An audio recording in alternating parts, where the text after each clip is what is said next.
Hi everyone, আজকে ছোট্ট একটা রান্নার রেসিপি আমি আপনাদের সাথে শেয়ার করে নেব আমি যেভাবে চানা পনির বানাই তার রেসিপিটাই। সমস্ত ঘরোয়া উপকরণ দিয়ে কিন্তু আজকে চানা পনিরটা বানাবো। এখানে আমি পনিরগুলোকে বেশ ছোট ছোট কিউবস করে কেটে নিয়েছি, আর এখানে কিছুটা পেঁয়াজ আমি রাফলি কেটে নিয়েছি, আর ওদিকে একটা ফাইন মিক্সচার বানিয়েছি যেটা কিনা রয়েছে পেঁয়াজ, রসুন, আদা এবং কাঁচা লঙ্কার। আর এদিকে কাবলি ছোলাটা প্রেসার কুকারে ওই দুটো মতো সিটি দিয়ে আমি সিদ্ধ করে নিয়েছি, আর তার মধ্যে অ্যাড করেছিলাম আমি পরিমাণ মতো নুন, হলুদ এবং কয়েকটা গোটা এলাচ।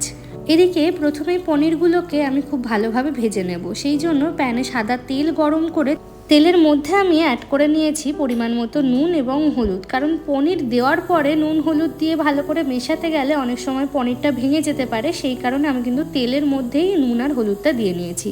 এবার পনিরগুলো ওর মধ্যে অ্যাড করে নিয়ে ভালোভাবে নাড়িয়ে চাড়িয়ে একটু ভেজে নেব। এখানে আমি ইউজ করেছি আমুলের পনির। আপনাদের সাথে তো আগেও শেয়ার করেছি যে আমরা দেশি ব্রাদার্সে গিয়ে আমুলের প্রচুর রকমের আইটেমস কিন্তু পেয়েছিলাম, তার মধ্যেই নিয়ে এসেছিলাম আমুলের এই পনিরটি কিন্তু বেশ ভালো। তবে আপনারা এখানে যে কোনো পনিরই ইউজ করতে পারেন। আমার জার্মানির এক বন্ধু অন্বেষা কিন্তু ঘরে কিভাবে পনির পাততে হয় সেটাও আমাকে শিখিয়েছিল, তবে আমি আর ঘরে পাতিনি কারণ সেটা আমার কাছে অনেকটা বেশি ঝামেলার মনে হয়েছে। পনিরটা ভাজা হতে হতে ওদিকে একটা গোটা টমেটো আমি একটু রাফলি চপ করে নিয়েছি। পনিরটা আমার খুব ভালোভাবে ভাজা হয়ে গেছে। পনিরটা তুলে রেখে এখানে ওই তেলের মধ্যেই আমি দিয়ে দেব গোটা গরম মশলা। তবে আমার কাছে কিন্তু এখানে গোটা গোলমরিচটা ছিল না, সেই কারণে আমি দিইনি, তবে আপনারা চাইলে কিন্তু দিতেই পারেন। ফোড়নটা ভালোভাবে তেলের মধ্যে নাড়াচাড়া করে নেব। কিছুই না, একদমই সিম্পল রান্না, তবে একটা স্পেশাল ইনগ্রিডিয়েন্টস দেবো আমি এর মধ্যে, যার জন্য কিন্তু চানা পনিরের আসল টেস্টটা আসবে।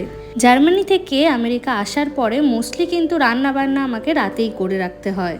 সেদিক থেকে একটা ভালো জিনিস হয়েছে যে সারা দিনটা আমি একদম ফ্রি থাকি। ফোড়ন থেকে সুন্দর গন্ধ ছাড়লেই গরম তেলের মধ্যে আমি দিয়ে নেব একটুখানি চিনি। আপনারা অনেকেই হয়তো জানেন এই চিনিটাই ক্যারামেলাইজ হয়ে যে কোনো রান্নাতেই একটা সুন্দর রং আনতে হেল্প করে। জার্মানিতে থাকতে আলোর সমস্যার জন্য আমি খুব বেশি রান্নার ভিডিও কিন্তু দিতে পারতাম না, তবে এখন আমি চেষ্টা করি যেটুকু হয় আপনাদের সাথে শেয়ার করে নেওয়ার। আর এদিকে দেখুন চিনিটা কি দারুণভাবে ক্যারামেলাইজ হয়ে গেছে।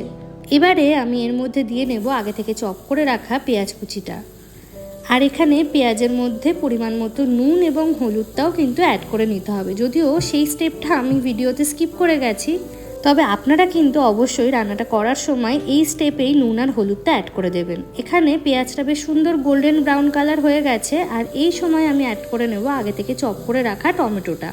এবার টমেটোটাকে পেঁয়াজের সাথে বেশ ভালো করে খানিকক্ষণ ভাজা হতে রাখবো, অ্যাটলিস্ট যতক্ষণ না পর্যন্ত টমেটোর কাঁচা গন্ধটা চলে যায়। টমেটোর